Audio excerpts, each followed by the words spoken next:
الحمد للہ رب العالمین والعاقبۃ للمتقین والصلاۃ والسلام علی اشرف الانبیاء والمرسلین وعلی آلہ الطیبین واصحابہ الطاہرین اما بعد فاعوذ باللہ من الشیطان الرجیم بسم اللہ الرحمن الرحیم قل لا اسألکم علیہ اجرا الا المودۃ فی القربى صدق اللہ العظیم وصدق رسولہ النبی الکریم الامین المکین الرؤوف الرحیم قال اللہ تبارک و تعالی فی شان حبیبہ مخبرا وحاکما ان اللہ وملائکتہ یصلون علی النبی یا ایہا الذین آمنوا صلوا علیہ وسلموا تسلیما اللہم صلی علی سیدنا و مولانا محمد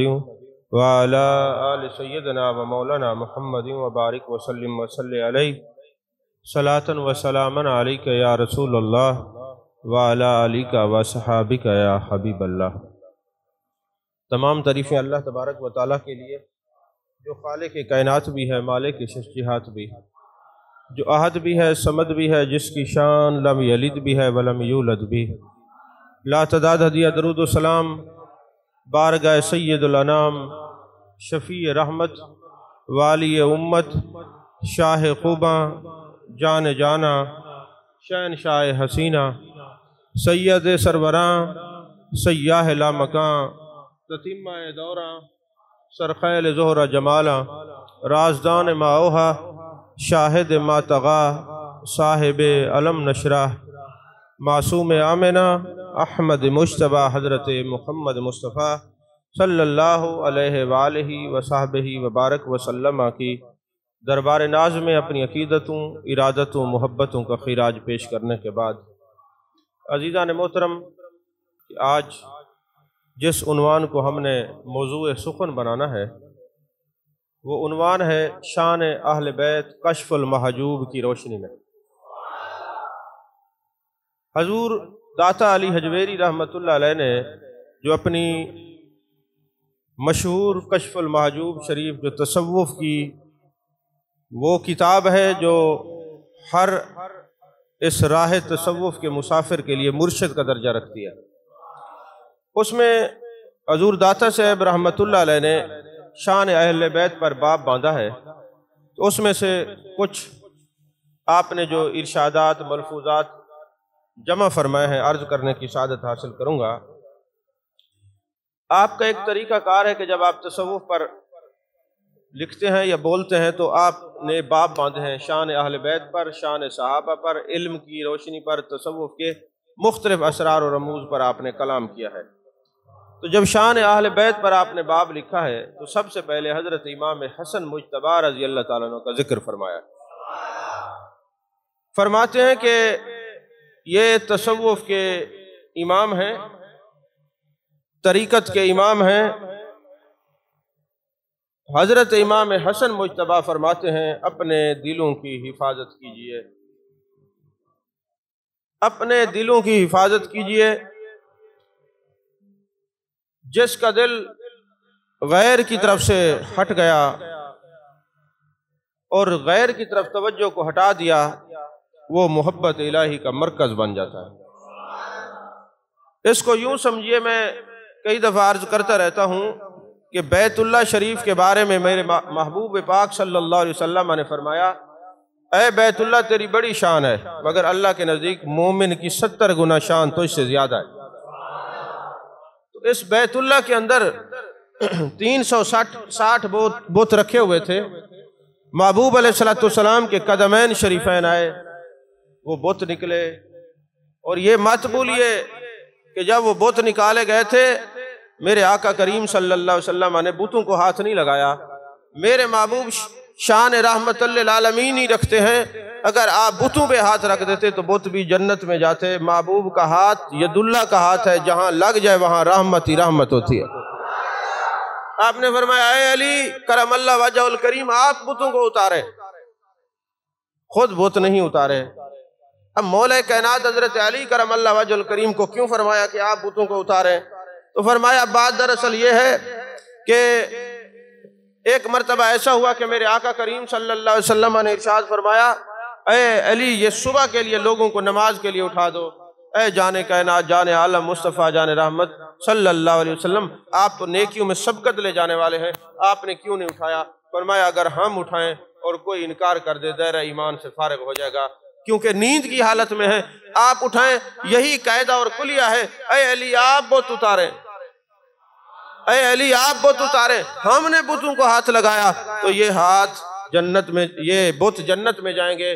مولا علی کے ساتھ محبوب کے ساتھ مولا علی ہیں اور مولا علی کے ساتھ محبوب ہیں، بیت اللہ میں داخل ہوتے ہیں، 360 بت نکالتے ہیں، وہ جگہ عبادت گاہ بن جاتی ہے۔ یہ جو دل ہے اس میں حسد کا بھی بت ہے، غیبت کا بھی بت ہے، چغلی کا بھی بت ہے، لالچ کا بھی بت ہے، شہوت کا بھی بت ہے، کثرت خواہشات کے بھی بت ہیں، 360 بت لگے ہوئے ہیں۔ اس دل میں محبت آئے، محبت رسول آتی ہے، اس دل میں محبوب کی جلوہ گری ہوتی ہے اور ساتھ مولا علی بھی ہوتے ہیں، تو اس دل سے جو ہے نا یہ بت نکلتے ہیں، وہاں سے نکلے وہ عبادت گاہ بنی، اور اس دل سے نکلتے ہیں یہ بندہ زیارت گاہ بنتا ہے۔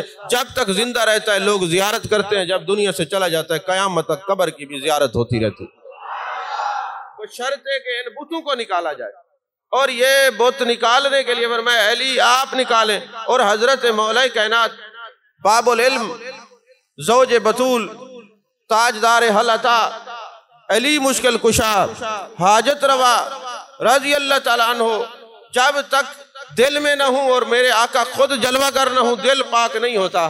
تو پتہ چلا میرے آقا کہ یہ لاڈلے خلیفہ راشد حضرت مولا کائنات حضرت علی کرم اللہ وجہ الکریم امام الاولیاء ہیں، امام الاصفیاء ہیں، امام الازکیاء ہیں، امام النقباء ہیں، امام النجباء ہیں۔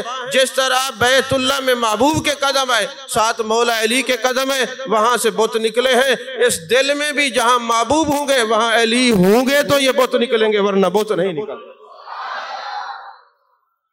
عزیزان محترم، حضور داتا علی حجویری رحمت اللہ علیہ فرماتے ہیں کہ حضرت خواجہ حسن بصری رحمت اللہ علیہ کو ضرورت پڑی کہ مولا کائنات کے لخت جگر میرے محبوب کے شبیہ ہم شکل حضرت امام حسن مجتبیٰ کو انہوں نے خواجہ حسن بصری رحمت اللہ نے خط لکھا۔ اب چونکہ وہ خط آپ کی لوگوں کی سمجھ سے باہر ہے، میں اس لیے اس کو چھوڑ رہا ہوں، یہ اشارہ دے رہا ہوں جو اہل علم ہیں، اہل ذوق ہیں، وہ کشف المعجوب شریف میں پڑھ سکتے ہیں کہ حضرت خواجہ حسن بصری رحمت اللہ علیہ نے کیا لکھا، اور وہ انہوں نے آپ نے حضرت امام حسن مجتبیٰ نے کیا جواب دیا، کیونکہ وہ جبر اور قدر کے متعلق ہے۔ جبر اور قدر کی جو بحث ہے وہ سٹیجوں پر نہیں کی جاتی، وہاں خاموشی اختیار کی جاتی ہے۔ لہٰذا اتنا ضرور جانیے حسن بصری رحمت اللہ علیہ کو ضرورت جب بھی پڑتی ہے علم کی تو وہ اہل بیت کے دروازے پہ دستک دیتے ہیں کہ اس کا حل آپ کے دروازے سے ملے گا اور کہیں سے نہیں ملے گا۔ عزیزان محترم، حضرت داتا علی حجویری رحمت اللہ علیہ فرماتے ہیں تصوف کے اندر سب سے جو اہم نکتہ ہے وہ یہ ہے کہ اگر آپ کے ساتھ کوئی زیادتی کرتا ہے تو آپ نے اس کو بد دعا نہیں دینی، اس کے بارے میں برا نہیں سوچنا، بلکہ آپ نے اس کے لیے دعا دینی ہے۔ اور یہ امام الاصفیاء حضرت امام حسن مجتبیٰ رضی اللہ تعالیٰ عنہ کا طریقہ کار حضور داتا علی حجویری بیان کرتے ہیں۔ فرماتے ہیں ایک مرتبہ ایسا ہوا، ایک صحرا کے اندر ایک بدو آیا اور حضرت امام حسن مجتبیٰ جلوہ گر تھے، اس نے آتے ہی آپ کی شان میں گستاخی کرنا شروع کر دی۔ آپ چپ کر کے سنتے رہے اور پھر فرمایا اس کو بھوک لگی ہوگی، کھانا کھلا دو۔ توجہ فرما رہے کہ اس کو بھوک لگی ہوگی، کھانا کھلا دو، اس کے پاس کوئی زاد راہ نہیں ہوگا، اس کی خدمت کر دو، اس کو بکریوں کا ریوڑ دے دو۔ اور پھر جناب والا آپ نے چاندی کی ایک تھیلی کے سکے عطا فرمائے اور پھر فرمایا انکار نہ کرنا اور کچھ گھر میں نہیں ہے، خود بھیک دے خود ہی کہے منگتوں کا بلا ہو۔ یہ طریقہ صرف خاندان نبوت کا ہے، بھیک بھی دیتے ہیں، دعا بھی دیتے ہیں۔ فرمایا یہ انکار نہ کرنا، اس وقت گھر میں کچھ نہیں تھا، جو کچھ بھی ہے حاضر کر دیا ہے، یہ نہیں سوچا یہ مجھے ابھی کچھ کہہ رہا تھا، میری شان میں کمی کر رہا تھا اور مختلف عنوانات سے مجھے یاد کر رہا تھا۔ فرمایا نہیں نہیں، یہ چھوٹی سی حقیر سی خدمت ہے، گھر میں اور کچھ نہیں تھا، یہ لے لو۔ جب اس نے سنا تو کہا خدا کی قسم فرزند رسول ہی ایسا ہو سکتا ہے۔ وہ بدو کیا کہتا ہے؟ خدا کی قسم فرزند رسول ہی ایسا ہو سکتا ہے۔ فرمانے لگے میں تو طبیعت کے حلم کا امتحان لے رہا تھا، کیونکہ خون مصطفیٰ صلی اللہ علیہ وسلم میں یہ بات شامل ہے، یہ گالیاں دینے والوں کو دعائیں دیتے ہیں، پتھر مارنے والوں کو دعائیں دیتے ہیں، کیونکہ یہ وتیرہ میرے مصطفیٰ کریم صلی اللہ علیہ وسلم کی اپنی ذات کا ہے، یہ عظمت میرے مصطفیٰ کی ہے۔ میں ایک بات کتابوں میں پڑھتا ہوں نا تو میری طبیعت پہ ایک عجیب کیفیت طاری ہوتی ہے۔ آپ لوگوں نے بھی کئی دفعہ پڑھی، علماء سے سنی، آپ پڑھتے ہیں گزر جاتے ہیں، ہم پڑھتے ہیں پھر ٹھہر جاتے ہیں، کیونکہ کچھ دیکھ کے پڑھ کے گزرنے والوں کو حاصل بہت کم ہوتا ہے۔ اور ویسے آپ یاد رکھیں، حدیث پاک ہے کہ جب دین کے معاملے میں کوئی تفکر کرتا ہے نا، سوچتا ہے، تو اس کا ایک مسئلہ سوچنا 60 سال کی عبادت سے افضل ہے۔ میرے آقا کریم صلی اللہ علیہ وسلم جب طائف میں گئے نا تو لوگوں نے پتھر مارے، تو ایک فرشتہ آتا ہے، عرض کرتا ہے یا رسول اللہ صلی اللہ علیہ وسلم، جبریل امی تھے، آپ حکم فرمائیں، پہاڑوں کا فرشتہ جس کی ڈیوٹی پہاڑوں پہ لگی ہوئی ہے وہ میرے ساتھ ہے، تو جن لوگوں نے آپ کے قلب ناظرین کو رنجیدہ اور مغموم کیا ہے تو یہ پہاڑ اٹھا کے ان کے اوپر رکھ دیں۔ آپ نے کیا پڑھا؟ بابو نے کیا فرمایا؟ رکھ دو۔ جنہوں نے مجھے لو لوہان کیا ہے، میرے طیب و طاہر خون مبارک کو جو ہے وہ جسم مقدسہ سے جو پناہ لے رکھی تھی نکالا ہے، تو کیا اس کے اوپر پہاڑ رکھ دو؟ نہیں نہیں۔ محبوب نے فرمایا نہیں، یہ نہیں تو ان کی اولاد میں سے کوئی تو مجھے مان لے گا۔ وہ عرض کر رہا ہوں، کوئی تو مجھے مان لے گا نا، پہاڑ نہ رکھو۔ اچھا مجھے ایک بات بتائیں، آپ نے یہ پڑھا، میں نے بھی پڑھا، آپ نے سنا، میں نے سنا، چل دیے، لیکن غور طلب بات یہ ہے، جب اللہ اپنے نبی کے دشمنوں کو عذاب دینا چاہتا ہے، پوچھتے ہیں محبوب کیا فرماتے ہیں؟ عذاب دے دوں؟ تو میرے آقا تو اپنے دشمنوں کے لیے عذاب نہیں چاہتے، تو جب امتیوں کو عذاب دینا چاہے گا پوچھے گا محبوب کیا فرماتے ہیں، ان کو عذاب دے دوں؟ جو دشمنوں کا عذاب برداشت نہیں کرتا، امتیوں کا عذاب کیسے برداشت فرمائے گا؟ ذرا شان کریمی تو دیکھیے محبوب علیہ السلام کی، شان رحمت للعالمین تو دیکھیے۔ عزیزان محترم، فرماتے ہیں کہ وہ خاندان نبوت کا جو خون ہے نا، اس کے اندر یہ کمال ہے۔ داتا سے فرماتے ہیں کہ یہ گالیاں دے کے بھی دعائیں دیتے ہیں۔ اور یاد رکھیں، ہم تو اہل بیت کے ماننے والے ہیں، ان کی طبیعت اور ان کی تعلیمات پہ چلنے والے ہیں۔ حضرت خواجہ حسن بصری رحمت اللہ علیہ خاندان نبوت میں رہے، آپ کو گھٹی بھی حضرت علی پاک رضی اللہ تعالیٰ عنہ کی لگی، آپ کی پرورش بھی محبوب کی زوجہ پاک حضرت ام سلمہ رضی اللہ تعالیٰ عنہ نے کی، اور جب یہ روتے تھے سینے سے لگاتی تھیں، ان کو کھلاتی تھیں۔ اے خواجہ حسن بصری، آپ کی تربیت پہ بھی قربان جائیں، آپ کی طبیعت پہ بھی قربان جائیں، اور آج کی عظمت پہ بھی قربان جائیں۔ تو خواجہ حسن بصری رحمت اللہ علیہ سے کسی نے سوال کیا، یہ بتائیں آپ جو رہے ہیں خاندان نبوت میں، آپ نے خاندان نبوت کا کیسا علم دیکھا ہے، کیسی علم کی تقسیم دیکھی ہے، پھر کیسے علم پر عمل کرنا دیکھا ہے؟ جب سائل نے یہ سوال کیا تو آپ نے اس پر سوال کر دیا کہ اچھا یہ بتاؤ جب تمہیں ملتا ہے کیا کرتے ہو، جب نہیں ملتا پھر کیا کرتے ہو؟ انہوں نے کہا جب ملتا ہے تو شکر کرتے ہیں، اور جب نہیں ملتا تو شکر کرتے ہیں، جب مل جاتا ہے تو استعمال کرتے ہیں۔ فرمانے لگے یہ تو جانوروں کا طریقہ ہے، کتے اور بلی کو مل جائے تو وہ کھا لیتے، ورنہ شور تو وہ بھی نہیں کرتے، تم نے انسانیت سے کیا سیکھا ہے؟ تو انہوں نے کہا حضور آپ بتائیں خاندان نبوت کا کیا وظیفہ ہے؟ فرمایا یہ خاندان نبوت ایک عظیم خاندان ہے، اگر یہ مل جائے تو یہ تقسیم کرتے ہیں، نہ ملے تو یہ صبر کرتے ہیں۔ یہ اپنے پاس کچھ بچا کے نہیں رکھتے، مل جائے تو تقسیم کرتے ہیں۔ عزیزان محترم، پھر آپ فرماتے ہیں حضور داتا علی حجویری رحمت اللہ علیہ کہ حضرت فاروق اعظم رضی اللہ تعالیٰ عنہ نے دیکھا محبوب کے شہزادے آپ پر سوار ہیں، تو حضرت فاروق اعظم رضی اللہ تعالیٰ عنہ نے فرمایا کتنی خوبصورت سواری ہے۔ محبوب مسکرائے، فرمایا اے میری پیاری مراد، اے عمر ابن الخطاب، اگر سواری خوبصورت ہے تو سوار کتنے خوبصورت ہے۔ یہاں میں تھوڑی سا روک کے نا آپ کی توجہ دلوانا چاہتا ہوں۔